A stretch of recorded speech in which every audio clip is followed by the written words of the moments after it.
السلام عليكم. وعليكم السلام. شلون اخويا؟ ورد. قلبي المستشفى صدام. تفضل.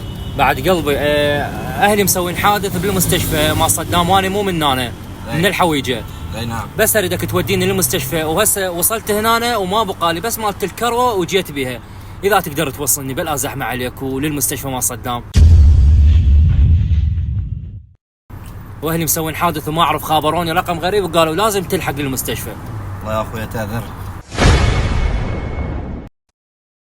ها؟ بنزين ما عندي صراحة. بس يعني شغله انسانيه في سبيل الله. حيل تعذرني، بنزين هم ماكو. ايش قد تبعد هنا؟ اي مكان؟ حاليا شو اسم هذا المكان؟ محافظة. ها؟ محافظة. بس دو وصلني فدوه اروح لك يعني. قلبك شوف غيري. لا تنتظر ما حد يجي